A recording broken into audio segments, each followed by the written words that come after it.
chapter 12. These were the men who came to David at Ziklag while he was banished from the presence of Saul son of Kish. They were among the warriors who helped him in battle. They were armed with bows and were able to shoot arrows or to sling stones, right-handed or left-handed. They were relatives of Saul from the tribe of Benjamin. Ahiezer their chief and Joash, the sons of Shemaiah the Gibeathite, Jeziel and Pelet, the sons of Asmaveth, Berekah, Jehu the Anathothite, and Ishmaiah the Gibeonite, a mighty warrior among the 30, who was a leader of the 30. Jeremiah, Jehaziel, Johanan, Jozabad the Gederathite, Eluzai, Jeremoth, Baaliah, Shemariah, and Shephatiah the Haruphite, Elkanah, Ishiah, Azarel, Joezer, and Jeshobeam the Korahites, and Joelah and Zebediah the sons of Jeroham from Gedor. Some Gadites defected to David at his stronghold in the wilderness. They were brave warriors, ready for battle and able to handle the shield and spear. Their faces were the faces of lions, and they were as swift as gazelles in the mountains. Ezer was the chief, Obadiah the second in command, Eliab the third, Mishmannah the fourth, Jeremiah the fifth, Attai the sixth, Eliel the seventh, Johanan the eighth, Elzabad the ninth, Jeremiah the 10th, and Machbanai the 11th. These Gadites were army commanders. The least was a match for 100, and the greatest for 1,000. It was they who crossed the Jordan in the first month when it was overflowing all its banks, and they put to flight everyone living in the valleys, to the east and to the west. Other Benjamites and some men from Judah also came to David in his stronghold. David went out to meet them and said to them, "If you have come to me in peace to help me, I am ready for you to join me. But if you have come to betray me to my enemies when my hands are free from violence, may the God of our ancestors see it and judge you." Then the Spirit came on Amasai, chief of the 30, and he said, "We are yours, David. We are with you, son of Jesse.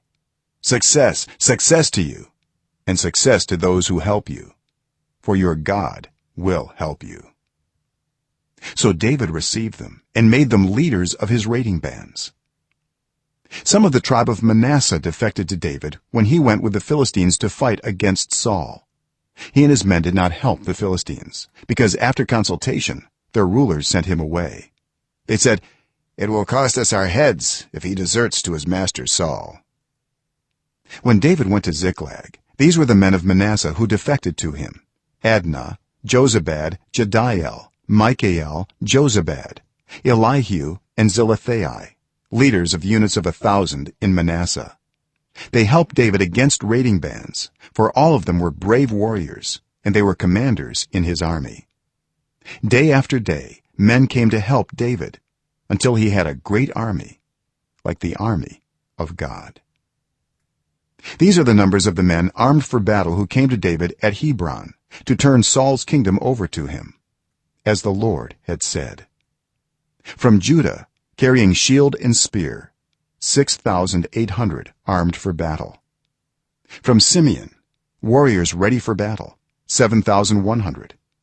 From Levi, 4,600, including Jehoiada, leader of the family of Aaron, with 3,700 men, and Zadok, a brave young warrior, with 22 officers from his family.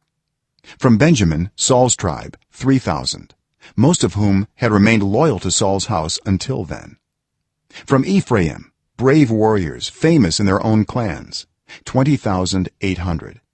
From half the tribe of Manasseh, designated by name to come and make David king, 18,000. From Issachar, men who understood the times and knew what Israel should do, 200 chiefs with all their relatives under their command. From Zebulun, experienced soldiers prepared for battle with every type of weapon to help David with undivided loyalty, 50,000. From Naphtali, 1,000 officers, together with 37,000 men carrying shields and spears. From Dan, ready for battle, 28,600.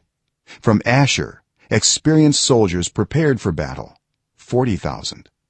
and from east of the jordan, from Reuben, Gad, and the half tribe of Manasseh, armed with every type of weapon, 120,000. all these were fighting men who volunteered to serve in the ranks.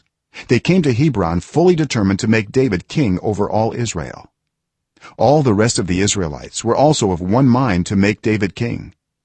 the men spent 3 days there with David, eating and drinking, for their families had supplied provisions for them. also their neighbors from as far away as Issachar, Zebulun, and Naphtali came bringing food on donkeys, camels, mules, and oxen. there were plentiful supplies of flour, fig cakes, raisin cakes, wine, olive oil, cattle, and sheep, for there was joy in Israel.